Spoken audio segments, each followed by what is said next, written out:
Magandang hapon sa mga Pilipino saan man po kayong panig ng mundo at isa na naman po tayong hapon na magkakaharap, isang diretsang ugnayan. Kasama po ang inyong lingkod, Attorney Vic Rodriguez, number 56 sa balota, ang inyong pong formal at opisyal na aplikante pagka-senador. Marami pong mga kaganapan na again, ang ating pong take dito, ang layunin talaga ay malihis dito sa napakalaking anomalya, bulilyaso at kontrobersiya. Dulot nga nung tinatawag nating hindi po pirmado, hindi po napuno, puno ng blanco, 28 items na blanco diyan sa Bicameral Conference Committee, final, ratified, approved, signed, and filed report. Ulit-ulitin po natin, hindi po tayo lalayo sa usaping ito. Kahit ano pong diversion or deflection ang gagawin ng administrasyon ni Bongbong Marcos. Marami pong nagpatid na mensahe kanina na meron na naman daw pong rekomendang kaso laban kay Vice President Inday Sara Duterte. Ito'y kasong kriminal. At pilit nilang ang pinag-uusapan ay Duterte pa rin. Kung hindi man si Pangulong Duterte, ay si Vice President Inday Sara Duterte. Sino ba ang Pangulo? Tila si Pangulong Duterte pa rin. At yan nga pong ginagawa nila, pilit na linalayo ang usapin dito sa napaka-anomalya, criminal, unconstitutional, immoral, illegal, invalid, 2025 budget. At kagaya po ng ating titulo ngayong hapon, yung enrolled bill na amin pong na-discovering panibago ay wala pong pirma ng Speaker of the House, ng Senate President, ng Secretary General ng House of Representatives at pati ang Sekretaryo ng Senado. Walang pirma, blanco. Mahalaga pong pinag-uusapan natin ito sapagkat kung matatandaan po ninyo, humiling po tayo last week sa Korte Suprema na mag-issue ng tinatawag nating subpoena ducis tecum. Ibig sabihin po noon, nagre-request tayo sa kataas-taasang hukuman na subpinahan na at utusan ang mababang kapulungan na ilabas yung kopya. Dalawa po yun. Ilabas yung kopya ng General Appropriations Bill at ilabas yung kopya ng enrolled bill. Ang ating pong layunin, yung layunin po ng ating legal team, iatras yung dokumento. Kunin natin yung kopya ng General Appropriations Bill. Wag na po yung pirmado po yun eh.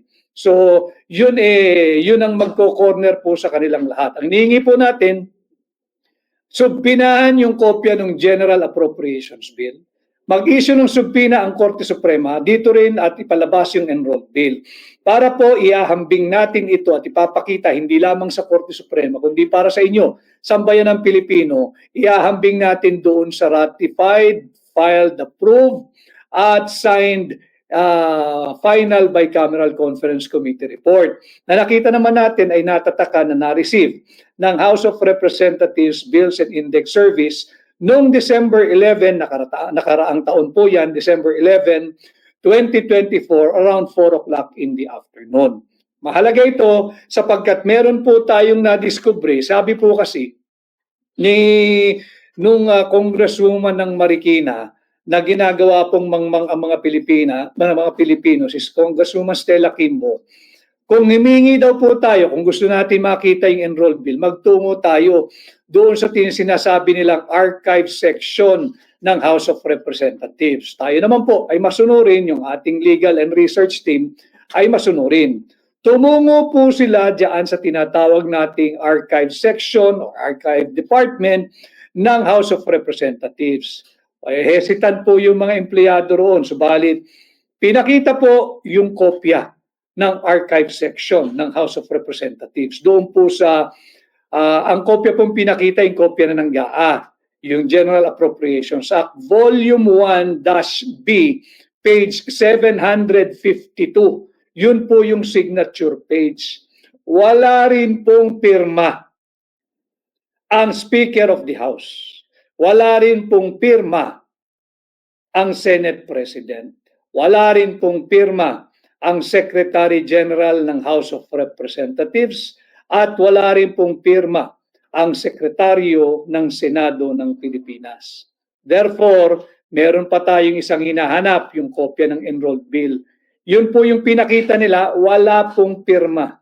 At pakikita ko kasi alam ho ninyo, ang nagsabi po kasi na magpunta sa archive section mismo si Congresswoman Stella Kimbo. Sinusunod lang natin yung kanyang payo dahil masunurin po ang mga miyembro ng Hakbang ng Maisog, di nagre-research po lahat. At yun nga po, nagpunta roon at ito po ang nakita. Ipapakita ko lamang po sa inyo.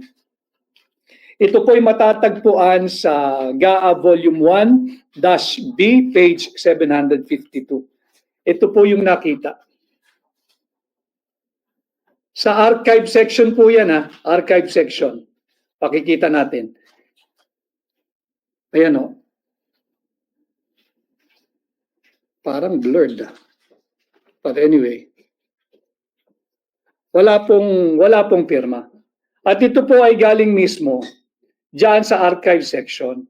Nung tinanong po ng ating mga mama nagsasaliksik, ang sabi sa kanila, baka magpunta kayo doon sa Committee on Appropriations ng House of Representatives. Yung enrolled bill, baka doon may kopya na may pirma. So nagtuturuan na po sila. Maiipit po sila rito. Ulitin ko, yung sinabi po ni Pangulong Duterte nung una po naming inilahad ito sa inyo mga kababayan. Ang sabi niya, mahirap mong paglaruan ang isang government transaction, ang isang government document na napakasela, napaka-importante katulad ng General Appropriations Act, katulad ng General Appropriations Bill, katulad ng Enrolled Bill, at katulad ng Final Ratified, Approved, and Signed Bicameral Conference Committee Report. Marami po kasing kopya yan. Ano po yung kahalagahan ng pinakita ko sa inyong blanco?